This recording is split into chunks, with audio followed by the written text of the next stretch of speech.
Ok, une fois de plus, bonsoir à toi. Voilà. Aujourd'hui, bon bref, le chapitre sur lequel on va travailler, ça porte toujours sur la sécurité du réseau. Voilà. En anglais, en fait, on Tu dit... peux, Tu dis? tu Pardon. peux enregistrer le cours. Là. D'accord, d'accord, ils sont en train d'enregistrer. Oui. Ok. Le chapitre sur lequel on va travailler, c'est toujours une partie de la sécurité du réseau. La dernière fois, on a vu Access Control List, ACL. Et aujourd'hui, on va parler des AAA. Bon, bref, généralement, moi, je dis triple A. Bon, en anglais, c'est comme ça qu'on dit la triple A. Et le AAA signifie tout simplement euh, Authentication. Oh, attends, je prends le stylo. Je prends le rouge. Ok. Authentication. Un instant. Pourquoi ça se dérange?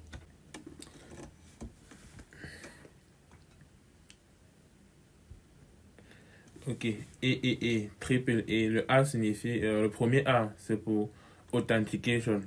Pour l'authentification. Le deuxième A, c'est pour Authorization. Le troisième A, c'est pour accounting. Ok. Bon, je vais expliquer tout ceci en fait dans le cours. Triple A, Principal and Configuration. C'est-à-dire, on va un peu voir comment est-ce que cela fonctionne et plus tard, on va voir les configurations. Et l'avantage qu'on a, c'est quand même l'un des TP le plus court en fait. C'est le TP ici est direct. En moins de 30 minutes, on va terminer le TP. Bon, on va prendre une océan, tout ça. Ok, je vais lire rapidement. User management is one of the most basic security management required for any network. Voilà. Bon, bref, et généralement, en fait, le triple A est utilisé pour gérer, en fait, la gestion des utilisateurs dans un réseau. C'est-à-dire, quels sont les services auxquels ils ont accès dans le réseau et comment monitorer, en fait, les ressources qu'ils utilisent lorsqu'ils ont accès à ce service-là dans le réseau. C'est un peu ça, en gros, lorsqu'on parle de triple A. Voilà. Comme il dit, tu vas avoir triple A veut dire authentication, authorization and accounting. Authentication, en fait, c'est l'authentification, ouais, bref, tu vois. Voilà, c'est-à-dire pour connaître la gestion d'accès, c'est-à-dire qui peut accéder, en fait. Voilà. Authorization, maintenant, c'est déjà, tu accèdes, mais quelles sont les ressources que tu peux utiliser. Voilà, c'est ça, authorization. Maintenant, accounting, maintenant, c'est un peu comme pour, généralement, accounting, c'est en termes de temps et des ressources que tu peux utiliser. C'est-à-dire, par exemple, tu peux utiliser, c'est pas trop, un disque dur, c'est pas trop, 10 gigas. Tu vois, lorsque tu épuises tes 10 gigas, c'est bon, tu ne peux plus rien faire d'autre en fait. C'est-à-dire que c'était la ressource qui était allouée pour toi. Mais je vais te présenter les scénarios quand même où c'est appliqué, les scénarios de la vie réelle. Voilà, je pense que là, tu vas mieux comprendre. Là, je prenais juste un exemple, juste à la volée, quoi. Ok. Authentication, authorization and accounting is a management framework. It's a management framework. Voilà. Quand je dis management framework, c'est-à-dire nous avons un but et quelqu'un a ça comment? Quelqu'un a essayé de définir les différents points que nous pouvons établir pour gérer ce problème-là. Voilà. Et ces points-là, en fait, c'est ça qu'il a nommé Authentication, Authorization, Accounting. Voilà pourquoi on parle de Management Framework. Un framework, en fait, qui a été mis en place. OK. Management Framework that provide a security mechanism for authorizing some user to access specified resource and recording the operation this user and record the operation of the user. Exactement. Bon, c'est-à-dire c'est juste un mécanisme en fait qui permet de donner l'autorisation à certains utilisateurs d'accéder à des ressources spécifiques. Et maintenant, ces ressources-là, on peut monitorer l'utilisation de ces ressources-là en fait. C'est en fait ça que tu vois là, on dit and recording the operation of this user. Okay, AAA is widely used because it is good or because of its good scalability. C'est-à-dire qu'en fait, c'est scalable. Scalable peut-être en termes des ressources, quoi. Par exemple, si on t'a alloué telle ressource, lorsque tu vas terminer d'utiliser cela, on peut augmenter la ressource et la ressource que tu vas utiliser. Voilà, scalable, c'est aussi en termes peut-être du nombre d'utilisateurs, le type de réseau que ça peut gérer et tout cela. Okay, it's good scalability and easy implementation of centralized management of user information. Voilà, bon, les deux points que tu vas retenir déjà, sur l'avantage, c'est, comme on a dit, good scalability. Le deuxième point, c'est an easy implementation of centralized management user information. Voilà, lorsqu'on parle de easy implementation, déjà, c'est pour dire que c'est facile à implémenter. Pourquoi? Parce que le triple A, en fait, utilise une architecture client-serveur. Ça, c'est l'architecture, en fait, du triple A. Ça, tu retiens déjà. Une architecture client-serveur, en fait, voilà. Parce que là, on a parlé du user access. Et lorsqu'on parle de user access, ça veut dire, en fait, qu'on a les informations de ces utilisateurs-là stockées quelque part, quoi. C'est ça qu'on va utiliser pour l'authentification et tout. Voilà. On a parlé, par exemple, du accounting. Voilà. C'est-à-dire qu'il y a un serveur qui va gérer le calcul, en fait, des ressources utilisées, tout cela. Bref, quoi. Bon, c'est un peu ça. Maintenant, le client, c'est les utilisateurs qui accèdent. Voilà, bon, le client, ce n'est pas forcément l'utilisateur direct, quoi. Mais c'est celui qui communique avec le serveur. C'est-à-dire que l'équipement du réseau qui communique avec le serveur. Bon, bref, on va étudier l'architecture, en gros, du triple E, AAA. Et tu vas juste voir. OK. AAA can be AAA. Bon, il veut dire triple E. Il faut faire appeler ça comme ça. Triple E can be implemented through multiple protocols. Voilà, on peut implémenter cela à travers plusieurs protocoles. Maintenant, in actual application, voilà, the remote authentication gel in user reduce protocol is the most commonly used. Voilà. Ici, on est en train de nous dire ici, on peut utiliser plusieurs protocoles pour implémenter en fait le triple A, c'est-à-dire Authentication, Authorization and Accounting. Mais le protocole qui est utilisé actuellement en fait et le plus utilisé pour le faire, c'est le Reduce. Tu vois, l'acronyme ici là, c'est Reduce. Reduce qui veut dire Remote Authentication Gel in User Service. Ça, c'est le protocole qui... C'est-à-dire que même si tu pars étudier la certification sur Cisco, tu vois, c'est au niveau de ce chapitre, c'est le même protocole. Il n'y a rien qui change. Maintenant, Huawei, lui, à son tour, il a développé son propre protocole pour gérer aussi l'implémentation du EEE. Voilà. Et son protocole, on va voir ça tout à l'heure. C'est un truc comme Huawei Access, Terminal Access Control Service. Voilà. Un truc comme H. Moi, je vais te montrer l'acronyme là. Ah bah, c'est vrai qu'on ne parle pas de leur protocole ici. Parce que comme je dis, c'est un protocole qui a été développé par Huawei. C'est pas encore réellement utilisé. Le protocole qui est utilisé actuellement pour implémenter EE, c'est Reduce. Voilà pourquoi dans ce cours, en fait, on va plus parler de Reduce. On va pas parler du protocole de Huawei. Mais on va quand même mentionner. C'est important de connaître parce que QCM, c'est clair que tu peux voir une question, voilà, qui peut te demander ce protocole-là. Bon, là, en fait, tu vois, le forward, c'est pour te donner l'idée de tout ce qu'on va étudier et l'idée de la chose, quoi. Et là, je pense que c'est quand même clair. OK. Maintenant, le dernier point, qu'est-ce qu'on dit? On dit discourse describe the basic concept of EEE. C'est-à-dire qu'on va voir les concepts de base, the implementation, l'implémentation, voilà. C'est-à-dire que les scénarios aussi où c'est appliqué. Et basic configuration and typical application, scénario propre. OK. Bon, je vais avancer rapidement. OK, objectif, on a déjà vu les objectifs. OK. Voilà, tu vois là, c'est juste deux parties. Et overview et configuration. OK, triple E, je vais dire. Voilà. Basic concept of triple E. Voilà, comme je dis, il faut surtout pas oublier authentication, authorization and accounting. Provide a management mechanism for network security. Exactement. C'est-à-dire qu'en fait, lui, il va nous fournir tout simplement un moyen de gérer la sécurité dans notre réseau. Maintenant, je vais prendre deux exemples en fait pour t'expliquer authentication, authorization and accounting.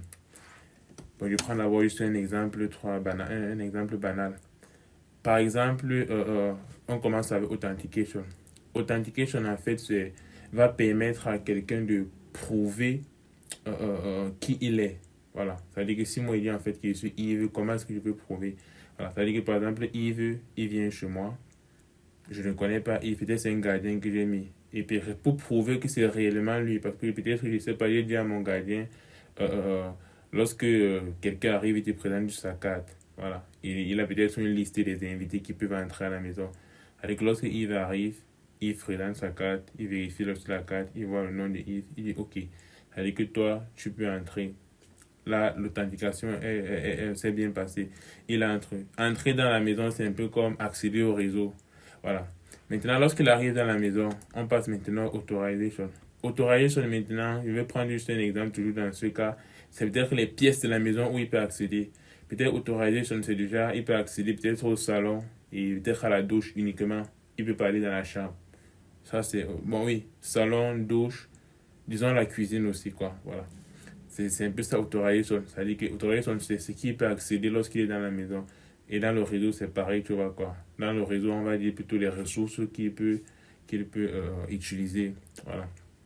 Maintenant, accounting. Accounting, maintenant, c'est tout simplement pour, bon, si je reste toujours dans notre scénario, monitorer en fait les actions ou bien suivre les actions que lui fait dans la maison. Voilà. Si par exemple, il veut me prendre quel exemple? Il veut prendre quel exemple? Bon, bref, je pense que là, je comprends quand même. Suivre les actions qu'il fait dans la maison. Si peut-être il doit visionner pour 1 heure de temps, il visionne, je chronomètre tout simplement. Lorsqu'il est 1 heure, je sais pas, disons peut-être que c'est même une salle de cinéma, voilà, tu vois, que j'ai organisé chez moi. Il doit peut-être être au salon pour voir cela. Et c'est 1 heure de temps. Lorsqu'il regarde là, accounting en train de travailler, on compte le nombre de temps qu'il va passer dans la salle. Lorsque le temps est écoulé, il a terminé. Et là, il peut sortir en fait. Bref, c'est un peu ça. Voilà. Maintenant, notre scénario, en fait, la plupart des personnes qui utilisent ce protocole, non pas ce protocole, je veux dire cette technologie ou bien ce framework triple A ici en fait, ce sont les fournisseurs d'accès réseau. Je prends le cas d'Orange par exemple. Lorsqu'on parle d'authentication ici en fait, comment Orange fait pour authentifier ses utilisateurs en utilisant tout simplement leur numéro de téléphone. Voilà, tu sais, leurs numéros de téléphone sont peut-être stockés dans les bases de données. Bon, je ne vais pas trop t'expliquer un peu le réseau mobile, mais dans les bases de données où il y a nos numéros de téléphone en fait. Ce qui fait en sorte que bon, en fait, lorsqu'on parle d'authentification, c'est tout simplement pour peut-être vérifier si ton numéro est valide, des trucs comme ça, quoi. Voilà. Si ton numéro est valide, là, tu as accès au réseau. Voilà. Tu as accès au réseau, peut-être Orange, tu as accès au réseau Orange. Maintenant, authorization, peut-être, c'est peut-être tes data, quoi. Voilà. Disons, par exemple, parfois, ces ISP-là, ils ont des types de forfaits. Donc, dire que ton type de forfait que tu as, c'est un forfait qui te permet d'accéder uniquement aux plateformes éducatives. C'est tout. Voilà. Ce qui fait en sorte qu'avec ton forfait, si tu peux accéder à d'autres plateformes, c'est pas trop une plateforme de gaming en ligne. Là, le forfait ne fonctionne pas en fait pour ce genre de plateforme. Là, c'est authorization en fait. Pour dire en fait que tu peux uniquement utiliser les ressources en fait qui te sont allouées. Bon, là, c'est un peu ça. Maintenant, accounting, c'est tout simplement pour contrôler ton forfait, quoi. C'est-à-dire que peut-être que tu avais un forfait de 5 gigas. Une fois que tu as épuisé cela, en fait, comment est-ce qu'on fait pour réellement faire le décompte, en fait, et tout cela. Voilà. Là, c'est le accounting qui gère cela. Maintenant, ce qui est bien, c'est que lorsqu'on va voir l'architecture maintenant de triple E, tu vas un peu maintenant voir quelle section, en fait, de l'architecture gère cela et tout. C'est très simple. Mais je pense que là, tu as bien compris un peu le authentication, authorization and accounting. OK. Maintenant, si on regarde, Oui, tu dis? j'ai dit oui, oui, j'ai compris. Super. OK. Si on regarde maintenant l'architecture, c'est bon, le schéma, si je vais dire. Step 1, qu'est-ce qu'on dit? User identity. OK. Identify user by information such as the account and password. Alors, j'ai pris le cas, par exemple, de Yves qui vient à la fête, il présente sa carte, on vérifie son nom sur la liste. Voilà, la liste est un peu comme une base de noms petit, quoi. Voilà, là, voici un autre exemple qui prend ici, là. Un utilisateur, peut-être, qui ne sait pas trop, qui pour s'authentifier, il va tout simplement présenter son nom et peut-être son mot de passe, quoi. Voilà, ça, c'est son identité. C'est-à-dire qu'il prouve que je suis tel. OK. Maintenant, step 2, authentication. Non, step 1 là, c'était user identity. C'est-à-dire que là, c'est encore cet identifiant. Maintenant, il va utiliser cet identifiant là pour s'authentifier, en fait. Voilà. Maintenant, authentication, qu'est-ce qu'on dit? Identify and authenticate user who attempt to access resource. Voilà. C'est-à-dire que toi, tu essaies. C'est-à-dire que là, c'est un peu comme si tu veux entrer dans une maison. Voilà. C'est-à-dire que pour entrer dans la maison, maintenant, tu vas présenter ton identité avec des informations. OK. Maintenant, step 3, c'est-à-dire authorization. Determine whether the access is granted authorization. Voilà. Là, c'est pour déterminer tout simplement les ressources que tu peux accéder. Accounting. Check and record access information. Voilà. Check, ça veut dire qu'on contrôle les ressources que tu utilises et on récolte en fait tout cela. Bon, c'est très simple. OK. Je pense que l'exemple que j'ai pris là, c'est quelque part là. Regarde le dernier point. On dit les Internet Service Provider, tu vois, les ISP, need to authenticate the account and password of a home broadband user before allowing the user to access the internet. Ça, c'est déjà même une des applications en fait de AAA. Voilà. On va voir quand même les applications plus bas. In addition, the ESP record the online duration of traffic or traffic of the user. C'est-à-dire que le temps que tu passes en ligne en fait, voilà, il va recorder cela. Là, nous sommes au niveau de accounting. This is the most common application scenario of EA technology. Voilà. C'est-à-dire que ça, c'est l'implémentation, ou bien l'application le plus populaire, quoi. Voilà, le plus populaire. C'est-à-dire que là où le EE est plus utilisé, en fait, c'est au niveau des ISP. Ok. Internet Service, Service Provider. Voilà. En français, c'est fournisseur d'accès Internet, quoi. Faille, un truc du genre. Common EE architecture, voilà. Common triple E architecture. Voici un peu l'architecture. Ok. Bon, là, on a là, les utilisateurs, les users, voilà. Maintenant, là, on a le network server, le network access server, network access server. Puis on a le triple E server. C'est un peu ça. L'architecture est très simple, quoi. User, network access server et triple E server. Maintenant, le network access server, c'est tout simplement le serveur qui va permettre à l'utilisateur de se connecter à Internet ou bien accéder à un autre réseau. Bon, en fait, lui, il agit là comme un routeur. Il est comme un routeur, quoi. Maintenant, le Network Access Server, lui, il va communiquer avec le Triple E Server. C'est le Triple E Server, maintenant, qui va faire l'authentication, authorization et le accounting. C'est au niveau du Triple E Server. Voilà. Maintenant, là, c'est l'architecture de façon générale. Maintenant, plus tard, on va un peu détailler. Maintenant, il était parlé en fait du protocole qui est utilisé pour l'implémentation du Triple E. Voilà, ce protocole-là agit à ce niveau. C'est-à-dire qu'il agit entre le Network Access Server et le Triple E Server. Voilà, c'est-à-dire que la communication avec le protocole, c'est à ce niveau en fait. Voilà. On va voir les cas. Ok, on va juste lire pour confirmer. Ok, là le premier point, qu'est-ce qu'on dit? On dit les Network Access Server collect and manage user access collect and manage user access requests in the centralized manner. Exactement. C'est-à-dire, en fait, lui, il va stocker les informations des utilisateurs. Et maintenant, à chaque fois qu'il faut authentifier l'utilisateur, il peut le faire lui-même. C'est-à-dire que soit il le fait lui-même, soit il envoie les informations au triple E server. Le triple E server va lui renvoyer cela avant que s'il a une... lorsque le triple E server lui renvoie cela, maintenant, lui, il va donner accès à l'utilisateur là. Peut-être si l'utilisateur voulait accéder à Internet, c'est lui qui gère cela. S'il voulait accéder à un autre réseau, peut-être c'est lui qui gère cela. Ok. Bon là c'est un peu ça. Le deuxième point, qu'est-ce qu'on dit? On dit multiple domains are created on the network access server to manage user. Ok. Maintenant il y a le concept de domaine. Si tu regardes un peu au niveau des utilisateurs, tu vas voir après le username. Par exemple, user 1, user 2, user 3, ça qu'on appelle les usernames. Mais après le username, tu vas remarquer qu'il y a un truc comme arrobas, puis il y a domain 1, domain 2, domain 3. Voilà. Tout à l'heure, on va voir un peu les différents types d'authentification, les différents types d'autorisation et les différents types d'accounting. Voilà. Et maintenant, tu vas te rendre compte que deux fois, on a envie d'appliquer, j'ai vu ça comment? Deux fois, on a envie d'appliquer un même mode de sécurité à un groupe d'utilisateurs. Tu vois? C'est-à-dire que j'ai configuré la sécurité de mon réseau. Il veut que cette sécurité-là soit appliquée à tel utilisateur, à tel groupe d'utilisateurs. Maintenant, j'ai décidé de créer en fait un autre type de sécurité et je veux que cela soit appliqué plutôt à d'autres types d'utilisateurs.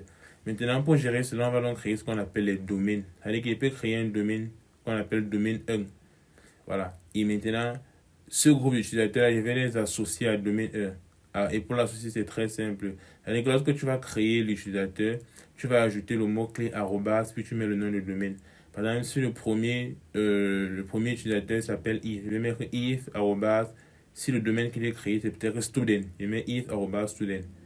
Je mets peut-être diallo arrobas student et tout et tout. Ce qui fait en sorte que le type d'authentification qu'on a appliqué au domaine student, chaque utilisateur qu'on va créer en ajoutant dans ce domaine-là, cette sécurité-là sera appliquée sur lui, quoi. Voilà. Et maintenant, on va aussi voir quels sont les domaines par défaut qui existent.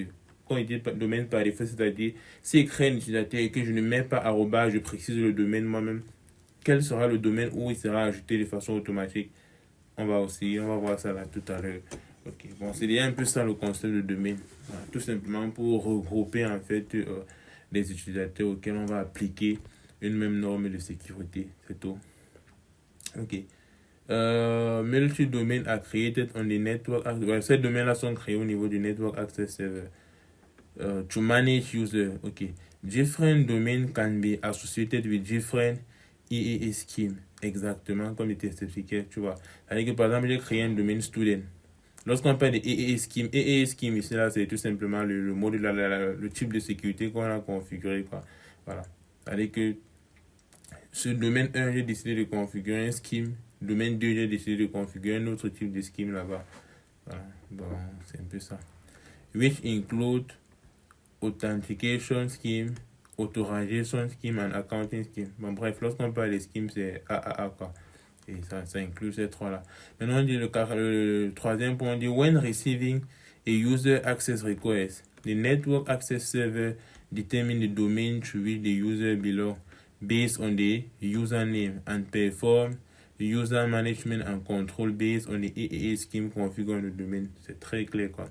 C'est-à-dire, en fait, quoi, on dit cela que lorsque le network access server va recevoir une requête d'un utilisateur, il va tout simplement vérifier, en fait, le domaine auquel cet utilisateur-là appartient. Lorsqu'il va vérifier le domaine où cet utilisateur-là appartient, il va tout simplement vérifier le network scheme, il voulait dire le triple A scheme qu'on a appliqué à ce domaine-là. Voilà. Et c'est cette norme de sécurité qui va directement appliquer sur le user qui a essayé de faire la requête. Bon, on va voir cela en détail. Ok. Bon, ici en bas, qu'est-ce qu'on dit? The network access server manage user based on domain. Exactement. Avec qui j'ai l'utilisateur en fonction des domaines. Each domain can be configured with different authentication, authorization and accounting scheme to perform authentication, authorization, accounting for user. Comme il dit ici, la scheme, ici là, c'est un peu comme les normes qu'on a utilisées, quoi, pour implémenter cela. Et on va voir tout cela en bas. Maintenant, each user, le deuxième point, dit each user belongs to a domain. Là, c'est clair, toujours. C'est-à-dire que je ne précise pas un domaine par défaut. Ok. Bon, comme il n'est pas le stylet, il n'est pas écrit. Mais je pense qu'on va retrouver tous les termes là. Bon, il va juste avancer. Lorsqu'on retrouve le terme, j'explique. The domain to which a user belongs is determined by the character string. Is determined by the character string following the domain name delimiter.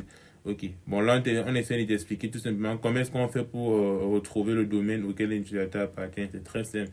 Après le nom de l'utilisateur et après l'arrobase, le nom qui suit, c'est ça le nom du domaine. Bon, c'est tout. Ok. Maintenant, bon, ce que j'ai expliqué quelque part là. Maintenant, nous avons ce qu'on appelle les default domains. On a deux types de default domains. Deux types de domaines par défaut. Voilà. Le premier type de domaine par défaut, en fait, c'est ce qu'on appelle... le premier type de domaine par défaut a pour nom default. C'est ça le premier type. Maintenant, le deuxième type a pour nom default admin. Ça veut dire que après ce default, il y a un tiret et il y a admin. Bon, voici les deux types qui sont ajoutés. Voilà. Maintenant, default, c'est plus pour les utilisateurs simples. C'est-à-dire que lorsqu'on crée un utilisateur simple, on ne précise pas arrobase et son nom de domaine. Directement, il l'ajouté dans un domaine qui est appelé default. Maintenant, lorsqu'on crée un administrateur et qu'on ne précise pas le groupe, le domaine de l'administrateur, par défaut, il est ajouté dans un domaine qui est appelé default admin. Très important. Là, tu vas aussi voir les questions dessus. Ok. Voilà. Maintenant, à partir d'ici, on va maintenant expliquer chaque partie du AAA server en détail. Voilà. On commence avec le authentication. Maintenant, il y a quand même une partie que je vais souligner là. Et un AAA support the following authentication mode. Maintenant, là, on veut te présenter les modes d'authentication qui sont utilisés en fait. Voilà. Maintenant, là, on te dit AAA support non-authentication, local authentication and remote authentication. Très important. Non-authentication, local authentication et remote authentication. Maintenant, là, c'est ce qu'il faut retenir, mais je l'explique encore. Non-authentication, c'est lorsqu'il n'y a pas d'authentification. Là, il faut déjà comprendre ça. Maintenant, local authentication, c'est lorsque l'authentification se passe au niveau du Network Access Server. Très important, n'oublie pas. Maintenant, remote authentication, c'est lorsque l'authentification se passe au niveau du AAA server. Aussi simple que ça, c'est tout. C'est tout ce qu'il faut retenir là en fait. Comme il dit au niveau des HIA, on n'entre pas trop trop en détail. Ok. Maintenant, comme je disais tantôt, qu'est-ce que je voulais encore préciser? Par exemple, là, je prends peut-être, voici un utilisateur, il veut accéder à Internet, tu vois. Là, il va envoyer ses informations d'authentification, peut-être son nom et son mot de passe au Network Access Server. Le Network Access Server va envoyer cela au niveau du AAA Server pour effectuer l'authentification, quoi. Et après, il renvoie les données, voilà. Et de là, on va voir s'il est autorisé à accéder à Internet ou pas. Et maintenant, au niveau du Network Access Server, il y a cette table ici qui a été configurée. Par exemple, là, tu vois, le domaine 1, on a configuré Non Authentication. Domaine 2, on a configuré Local Authentication. Domaine 3, on a configuré Remote Authentication. Ce qui veut dire, si par exemple un utilisateur se trouve dans le domaine 2, lorsqu'il va s'authentifier, en fait, tu vois, l'authentification va rester uniquement au niveau du Network Access Server. Tu vois, l'authentification ne va pas se faire sur le AAA server. Pourquoi? Parce qu'au niveau du domaine 2, en fait, ici là, l'authentication mode qui a été appliqué là, c'est le local authentication. Voilà. Bon, c'est en fait tout ce qu'il faut déjà retenir sur le slide, c'est en fait c'est les modes d'authentification qui sont lorsqu'on parle d'authentication, quels sont les différents modes en fait, ça que je voulais dire. Non authentication, local authentication et remote authentication. Lorsque tu connais ça, c'est pas tout. Maintenant, il faut connaître à quel niveau de l'architecture ces modes-là sont implémentés. Le local, c'est au niveau du Network Access Server. Le Remote Authentication, c'est au niveau du AAA Server. Et le Non-Authentication veut dire qu'il n'y a pas tout simplement d'authentification. Super. Bon, on lit rapidement ici pour se rassurer qu'on ne loupe rien.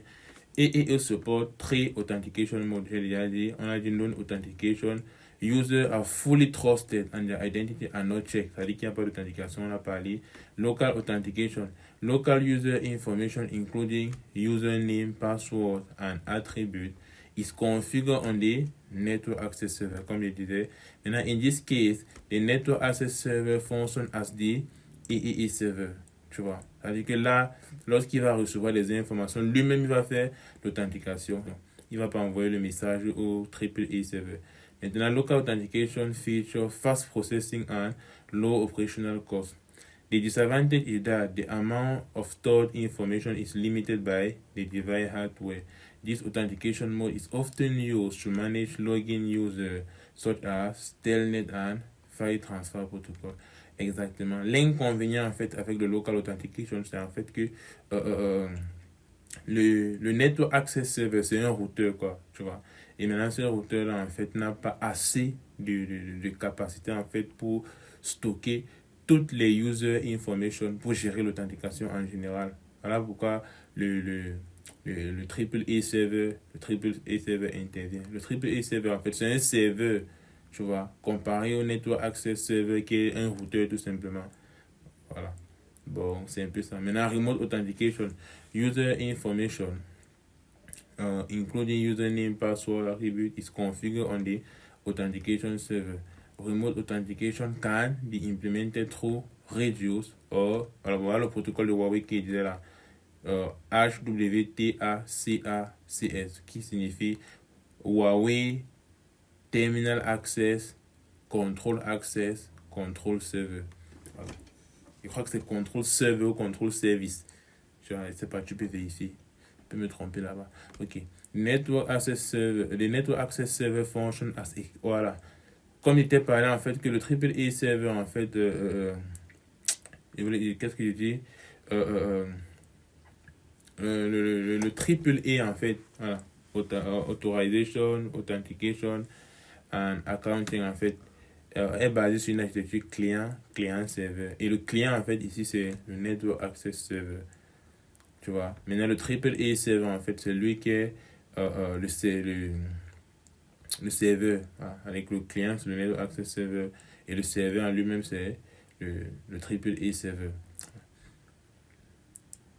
Et c'est très clair. On va voir ça tout à l'heure. Pourquoi? Bon, je pense que ici,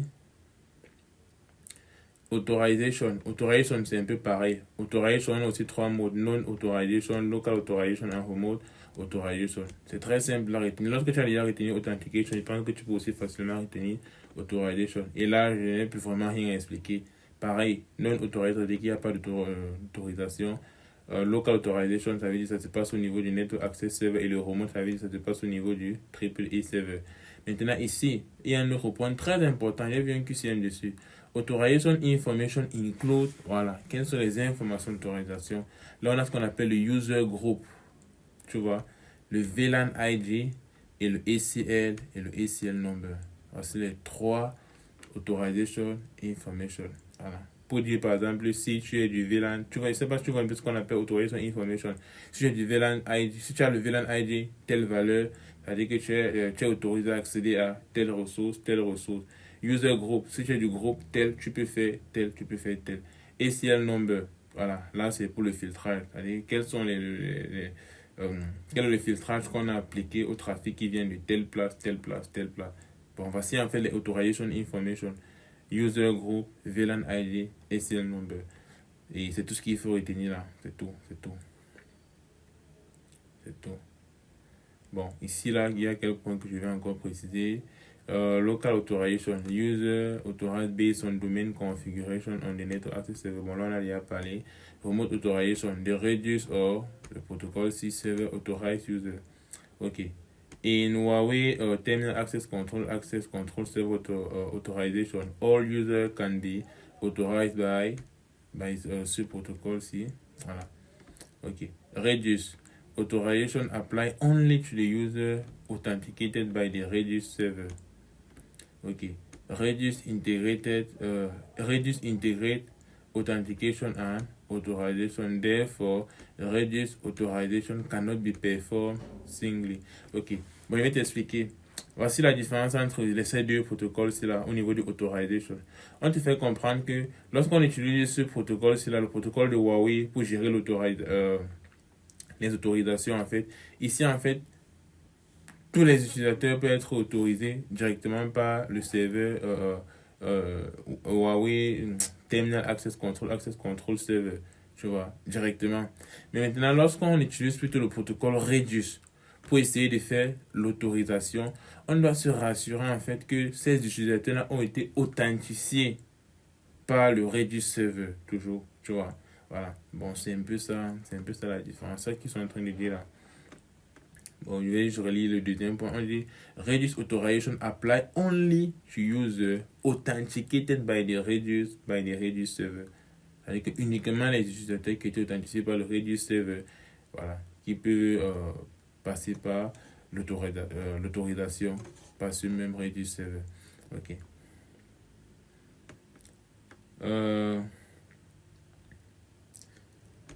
When remote authorization is used, the user can obtain authorization information from both authorization server and network access server.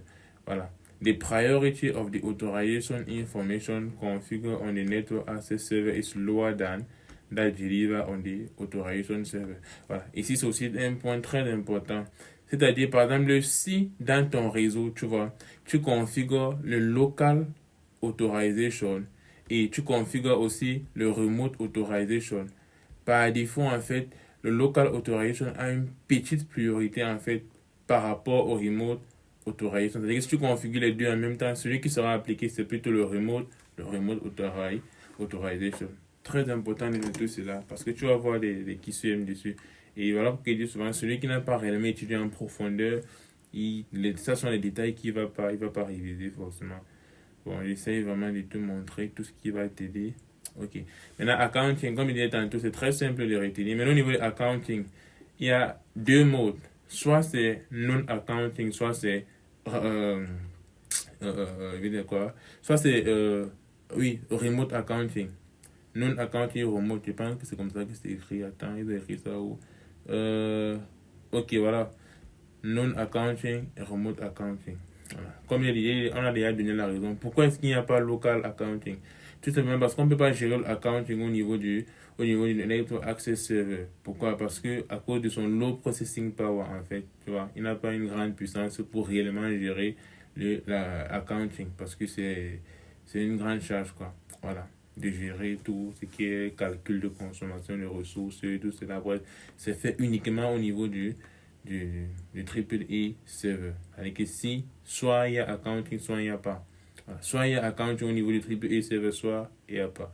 Et c'est le seul en fait qui n'y a pas local account. Je pense que ça va te permettre de retenir cela facilement.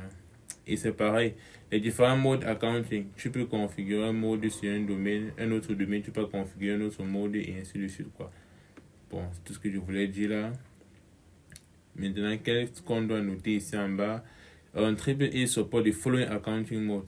Non-accounting. User can access the internet for free and no activity exactement. Voilà. Bon, ça c'est un peu comme connexion illimitée. Voilà, tu peux voir ça comme cela.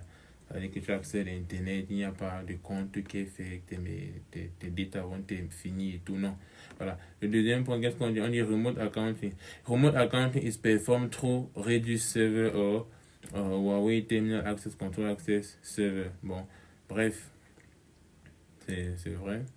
Parce que lorsqu'on parlait déjà du triple E server, c'est-à-dire que pour que le network server communique avec pour que le network access server communique avec le triple E server, ils doivent passer par un protocole, que ce soit Redius ou bien le protocole de Huawei. Bon, c'est ce qui se passe là. Ok, maintenant là on va te parler de l'implementation of Redius. Comme je dis ici, on ne parle pas du protocole de Huawei, mais on va parler de Redius. Voilà. Et au niveau de l'implementation of Redius, ici, je veux que tu retiens 4 paquets. Il y a 4 paquets échangés qui sont très importants. Il y a ce qu'on appelle le accounting stat request et le accounting stat response. Maintenant, il y a ce qu'on appelle aussi le accounting stop request et le accounting stop response. Maintenant, comment est-ce que cela fonctionne? C'est très simple, quoi. Voilà. Dans cette communication, c'est là, le client ici, c'est le Network Access Server. Tu vois, et le serveur, c'est le Redius Server. Pas le user. Le user, c'est pas le client. Tu notes cela parce qu'il ne faut pas qu'on pose des questions et tu fais l'erreur. Mais c'est là qu'est-ce qui se passe? L'utilisateur, ne sait pas trop, disons peut-être qu'il va accéder à Internet et il veut passer par l'authentication. Qu'est-ce qu'il va faire? Il va envoyer ses informations au Network Access Server, comme le nom et le mot de passe, quoi.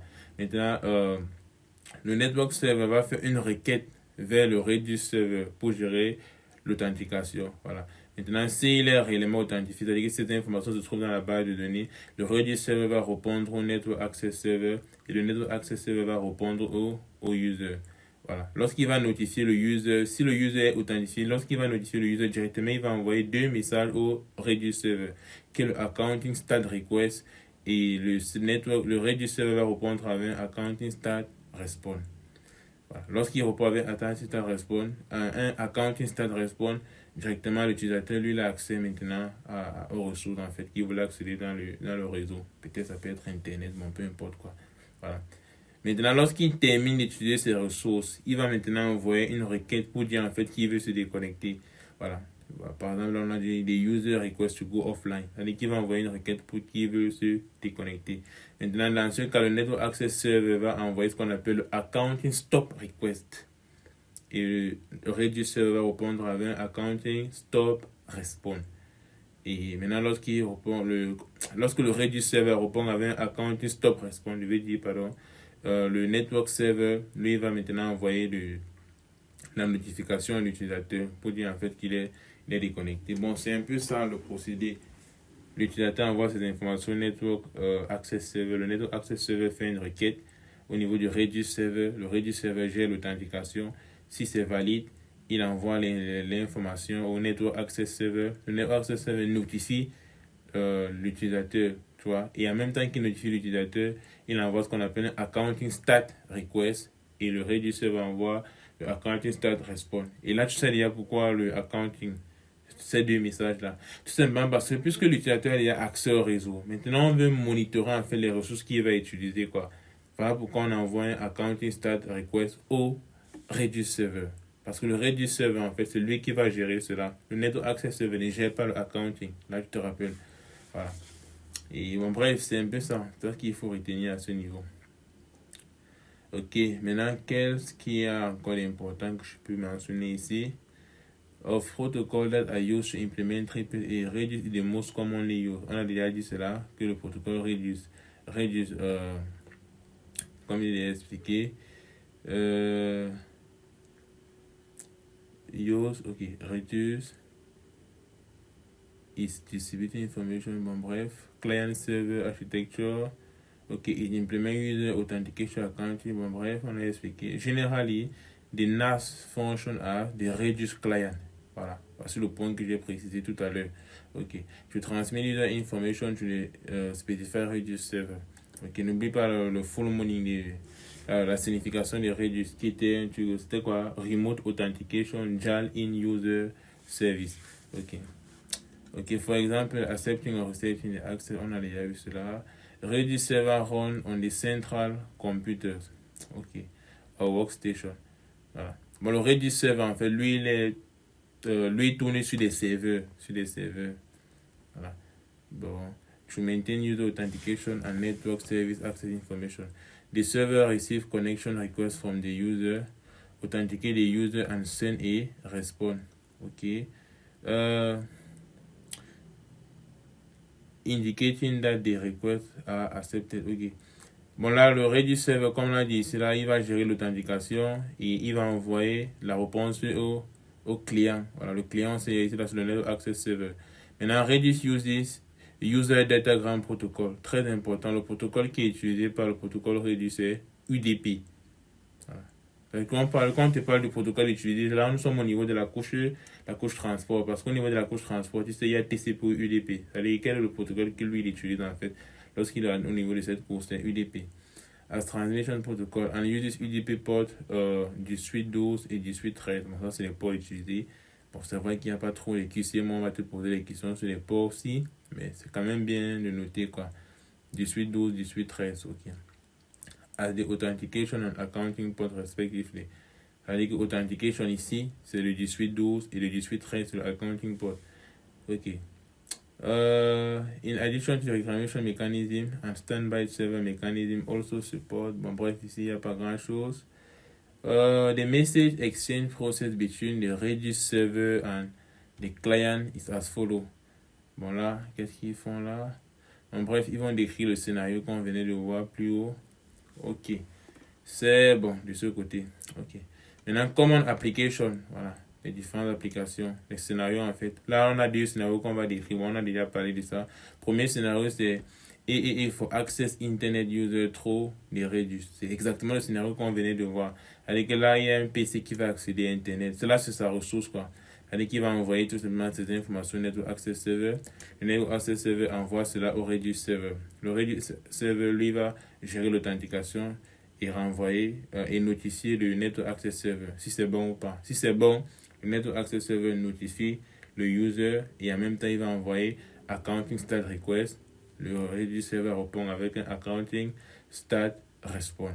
Et là, l'utilisateur a accès à Internet tranquillement. Voilà. Lorsqu'il veut se déconnecter, il va faire pareil, il va envoyer un message de déconnexion et le Network Access Server va envoyer son message Accounting Stop Request et le Redis Server répond avec Accounting Stop Response. Voilà, lorsque tu connais cela, je pense que c'est bon.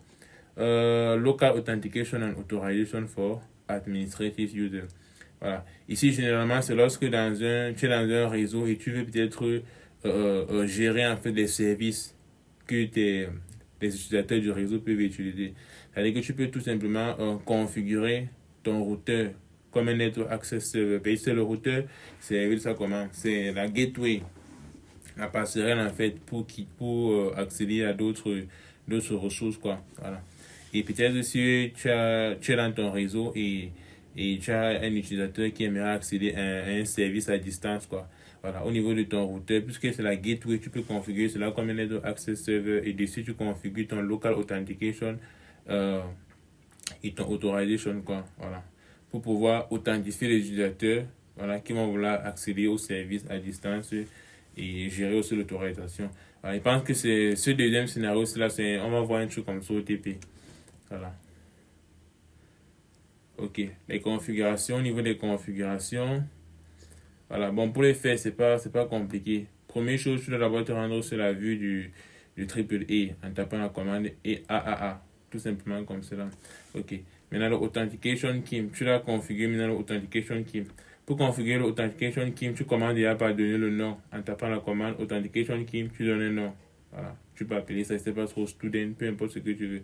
Maintenant, lorsque tu es dans le authentication scheme, regarde bien ici, là, où nous sommes. Nous sommes déjà au niveau du authentication scheme. Maintenant, pour configurer l'authentication scheme, la commande c'est authentication mode. Tu donnes tout simplement le mode. Soit tu utilises le protocole C, soit tu utilises le local, soit tu utilises Redis. Voilà. Par défaut, c'est local. Par défaut. C'est-à-dire que si tu ne configures rien, c'est local. Voilà. Maintenant, tu choisis l'un des protocoles. C'est ça ton authentication scheme. Ok. Maintenant, pour configurer le domaine aussi, c'est très simple. Tu donnes seulement un domaine, tu donnes le nom du domaine. Très simple. Voilà. Et lorsque tu as configuré le domaine, tu viens maintenant, tu associes cela à ton authentication scheme. Comme on a vu plus haut là. Voilà. Quand il dit plus haut, c'est-à-dire si je remonte par exemple au tableau. Ok, je prends peut-être ce tableau-ci. Lorsqu'il parle de l'association, par exemple, on a créé le domaine 1, tu vois. Voilà. Maintenant, j'ai peut-être envie d'associer l'accounting mode. Bon, là, nous sommes au accounting mode. Bon, pour la configuration, je parlais plutôt du authentication mode, mais bref, c'est la même chose. Associer veut dire peut-être, c'est pas trop. Tu associes non-authentication à domaine. Peut-être tu as appelé ça domaine 1. Tu associes. Peut-être il y avait un autre truc qui était quoi, local authentication. Tu associes peut-être cela au domaine 2 ou bien au même domaine, quoi. Bon, c'est ce qui se passe ici. Pour le faire, c'est. Voilà. Pour le faire, c'est avec la commande comme tu as vu là. Mais sinon, on va voir tout cela au TP. Voilà. La commande, c'est là. Authentication scheme, tu donnes l'authentication. Parce que lorsque tu donnes le domaine name, tu es déjà au niveau de la vue du domaine name. Voilà. C'est-à-dire que là, maintenant, tu associes simplement avec cette commande. Ok. Maintenant, comment créer l'utilisateur? C'est très simple. La commande ici, c'est local user. En fait, pour créer l'utilisateur avec cette méthode, c'est là, le triple E. C'est un peu différent de ce qu'on a vu dernièrement. Voilà. Ce qu'on a vu dernièrement lorsqu'on travaillait sur la connexion à un serveur via Telnet. Là-bas, pour créer un utilisateur, on utilise le mot-clé set. Set user, si tu te rappelles très bien. Voilà. Mais maintenant, ici, là, on ne veut plus utiliser set, mais on va utiliser local user. Bon, c'est juste cette petite différence-là que tu dois mettre en tête. Voilà. C'est-à-dire que comment on crée un utilisateur lorsqu'on est au niveau du triple E, ou bien comment on crée lorsqu'on est sur le routeur, lorsqu'on est sur la vue, et puis ça comment. Lorsqu'on est sur un virtual interface d'un routeur. Voilà. Bon, ici, c'est très simple. La commande, c'est local user, tu donnes le username. Maintenant, password, cipher. Bon, à partir d'ici, c'est pareil, comme ce qu'on a vu dernièrement, quoi. Et tu donnes le mot de passe. Maintenant, à ce niveau-là où tu as vu username, NetDesk que tu donnes le username, c'est à ce niveau que tu vas mettre arrobas directement. C'est-à-dire que peut-être si c'est if, tu vas mettre local user if arrobas, tu donnes le domaine où if appartient, tu as déjà créé le domaine. Et après, c'est là que tu continues. Password, cipher, tu mets le mot de passe. Ok, il y a encore quelques commandes que je vais montrer. Local user service, voilà. Bon, par exemple, là, ça dépend le service type. Si c'est une connexion par un serveur par Telnet, tu mets tout simplement le service type Telnet. Si c'est FTP, accéder aux fichiers et tout. Si c'est une connexion par SSH, une connexion de sur un site web et tout. Bon, bref, ça c'est le service type qu'on précise. On va voir OTP, on va voir tout cela OTP, tu vas mieux comprendre encore. Ok. Au niveau du user privilege, voilà. La dernière fois, le user privilege, on a fait pareil. Juste que là-bas, on utilise le mot-clé set. Mais avec le triple E, c'est plus set qu'on utilise. Tu mets le mot-clé local user.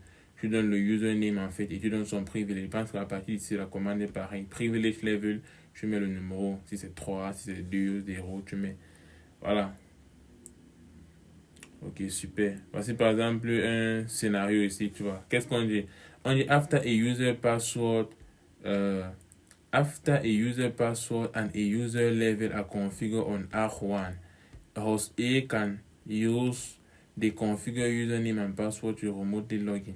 Voilà. C'est-à-dire qu'au niveau du routeur R1, tu vois, le scénario est très simple. Au niveau du routeur R1, ce qu'on va faire, c'est on va,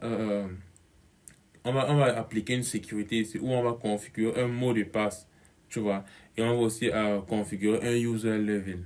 De telle sorte que, mais cette fois-ci, on va le faire avec le triple E. Tu vois, en fait, ce TP-ci, c'est net le TP qu'on a fait dernièrement là, tu vois. C'est-à-dire qu'on a un PC qui veut gérer ce routeur à distance, en fait, avec le protocole Telnet. Je pense qu'on a fait un truc similaire comme ça dernièrement, tu vois. Mais ce qu'on a fait dernièrement, c'était du genre, on avait plutôt un routeur et on avait plutôt des équipements connectés au routeur. Bon, c'est vrai que ces équipements, c'était des loopback interface qu'on a mis. Mais bref, ici, on a un PC direct, quoi. Voilà, il veut se connecter à distance à ce routeur via Telnet pour configurer. Voilà. Juste que cette fois-ci, maintenant, ici, au niveau de l'authentification, on va utiliser plutôt le triple E pour le faire. Bon, c'est très simple.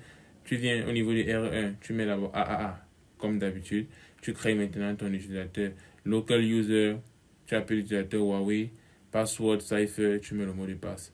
Maintenant, local user Huawei, service type. Huawei, n'oublie pas que là, c'est le nom de l'utilisateur. Local user, tu donnes son nom, son service type, c'est quoi? Telnet. Local user Huawei, privilege level, c'est quoi? 0. Tu peux maintenant au niveau du user interface, du virtual interface. User interface virtual 04. 04, là, tu connais déjà le nombre d'utilisateurs qui peuvent se connecter en parallèle sur le routeur, quoi. Maintenant, tu appliques l'authentication mode. Authentication mode, là, on utilise quoi? Et. Tu mets tout simplement. Ok. Maintenant, là, c'est les commandes de vérification, quoi. Display domain name, default admin. Alors, lorsqu'on met le display domain name, là, c'est tout simplement pour afficher les domain names, en fait, et les utilisateurs qui se trouvent à l'intérieur. Mais lorsqu'on met déjà default admin, ça veut dire qu'on veut uniquement voir les différents default admin qui ont été configurés. C'est-à-dire qu'en fait, on va un peu voir le nombre d'utilisateurs qui se trouvent dans le domaine default admin. Voilà. Bon, domain name, on voit le statut, on voit les schemes qui ont été configurés et tout cela, quoi. Bon, bref, ici, il n'y a pas grand-chose. Il y a un point que j'ai parlé quand même. Bon, bref, comme je disais là, les default domaines pour les users a le mot-clé default. C'est-à-dire que le nom même, c'est default. Maintenant, pour les admins, le nom, c'est default admin. Ok, qu'est-ce qu'il y a d'autre? Ok, voilà, maintenant ça c'est pour les logs en fait, les logs. Ça veut dire que lorsqu'un utilisateur se déconnecte, par exemple là tu as vu, on a vu comment un utilisateur pouvait accéder à Internet, quoi. Voilà. Ça veut dire que lorsqu'il finit d'accéder à Internet et il se déconnecte, ça veut dire qu'il se déconnecte, le network server envoie son accounting stop request au reduce server. Voilà. Maintenant, si on veut voir le log de ceux qui sont connectés, en fait, les services qu'ils ont accédé, tout cela, la commande c'est display, triple E, offline, record, all. Lorsqu'on met all, ça veut dire qu'on veut voir en fait pour tous les utilisateurs. Mais si tu veux voir uniquement en fait les logs d'un seul utilisateur, c'est-à-dire en fait quand est-ce qu'il s'est connecté, quels sont les services qu'il a utilisés, tu mets directement le nom de l'utilisateur là. Voilà. Display et offline, record. Voilà. Mais là on a mis all, on veut voir pour tout le monde. Ok. Username, on voit là Huawei. Le domain name, on voit default admin. On voit son adresse MAC, on voit le service qu'il a utilisé, on a vu l'utiliser Telnet, on voit l'IP qu'il a eu lorsqu'il se connectait, on voit le temps auquel il s'est connecté, le temps auquel il a quitté le réseau. Bon, bref, c'est un peu ça. C'est quand même intéressant, quoi. Ok, on a terminé. Je sais pas s'il y a une question par rapport à ce qu'on a vu, quoi. Non, il n'y a pas de question. Ok. En bref, les différents points que j'ai expliqués, il faut savoir que lorsqu'on va tomber sur des questions qui concernent tu vois, triple E, c'est ça que tu vas voir, quoi. Il n'y a pas d'autre chose, c'est tout. On est souvent entré en détail même. Je n'avais pas prévu entrer en détail comme ça. Mais bref, c'est bon. Ok, essaye de répondre aux questions. Quiz. Quiz. D'accord. Dit que what authentication, authorization, and accounting mode are supported by AA. On a le non authorization, le non authentification, le non authentication et l'autre là, comment dirais-je encore, Ça veut dire qu'on va... accès. Ok, on commence pas à pas. Avec authentication, on a le non-authentication, local authentication et remote authentication. Authorization, pareil, non, local et remote. Accounting, on a quoi et quoi? Là, on a combien de mots déjà au niveau de l'accounting? C'est non, Et local. non, accounting, il n'y a pas local, il n'y a pas local. Accounting, c'est uniquement non-accounting mode et remote accounting mode. Et je t'ai expliqué pourquoi il n'y a pas local sur accounting. Parce que accounting, en fait, c'est tout ce qui est monitoring du réseau, calcul, en fait, des ressources utilisées, tout cela. Et le routeur, en fait, puisque le routeur, c'est notre Network Access Server. Et tout ce qui est local se passe au niveau du Network Access Server. Et lui ne peut pas gérer cette tâche, en fait, d'accounting. Voilà pourquoi c'est uniquement au niveau ça comment? Voilà pourquoi c'est uniquement au niveau, en fait, du serveur. C'est-à-dire le triple A serveur. Voilà pourquoi on parle du remote accounting, pas local. Super. Le 2, when when a new uh, when a new common use is configured with local authentication but is not associated with a user-defined domain, which domain does the user belong to? Tu as compris la question? Bon, il dit que lorsqu'un utilisateur est configuré pour une authentification locale, s'il n'est pas associé à s'il n'est pas associé avec Un domaine. Ouais. domaine, avec quel domaine il va se connecter? Voilà. Il va se connecter avec le default domaine. Default domaine, en fait, si c'est un utilisateur normal et si c'est un administrateur, cet utilisateur-là, il va plutôt se connecter avec quel domaine? C'est-à-dire qu'il sera ajouté à quel domaine on veut dire? Default-domaine.